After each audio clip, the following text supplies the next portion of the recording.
lagi kong sinasabi sa kanila, work hard and don't forget to believe in yourself.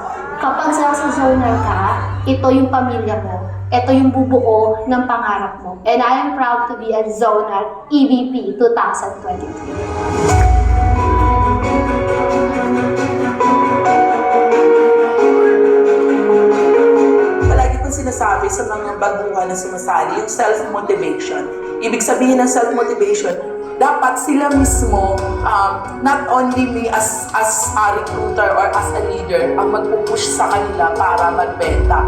Dapat sila sa sarili nila, imomotivate nila yung sarili nila or maniwala sila like what I did na naniwala ako talaga, nagkikita ako dito at yun yung naging tool kung bakit naging awardee ako every year.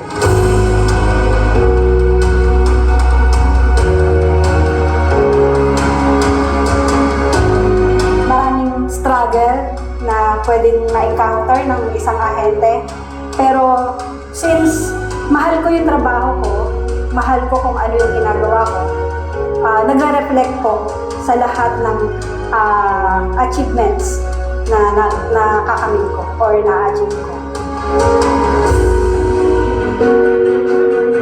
So at this point in time, medyo malayo na ang narating ni Zonal. Although malayo pa rin natahakin namin sa gusto naming marating.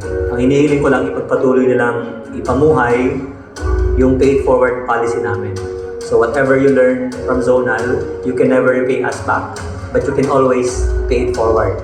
So by doing that, we will continuously grow as a team, as a family.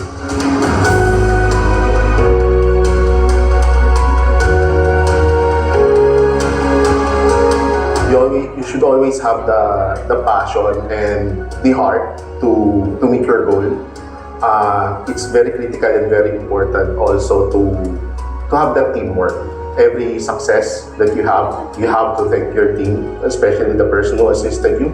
But most important, you have to thank God for all the blessings that continuously bless you, to have more clients that you can help.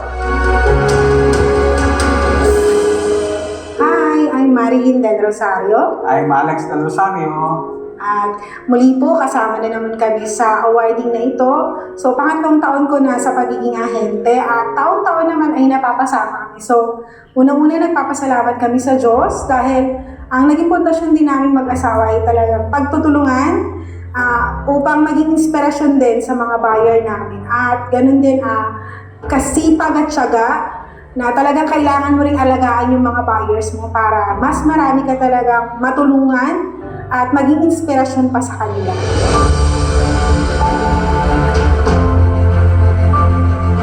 Naranasan ko rin pong madapa, bumangon, hanggang sa magkaroon ako ng sariling sasakyan. Tapos brand new house ng dahil sa Zonal Realty. So thankful ako dahil dumating ako dito sa Zonal Realty. At syempre kay Boss Romar, kasi andyan siya for me lagi.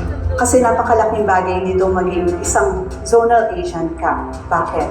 Unang-una sa lahat, bukod sa natutulungan mo yung family mo financially, syempre nagiging ka rin ng mga friends. So yun ang importante. At the same time, nakakatulong ka sa mga tao na ma-achieve yung mga dreams nila na magkaroon ng house and lot na gusto nilang tayuan ng kanilang dream house.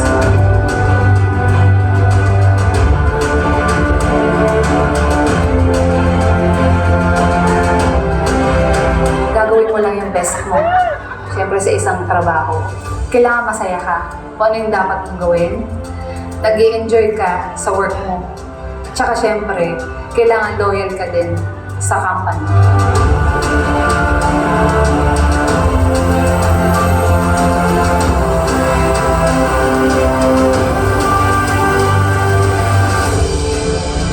This time, to thank us, all you have to do is to pay it forward. The more we share the blessings, the more that we are blessed. And with that, I would like to toast for 2024. Cheers!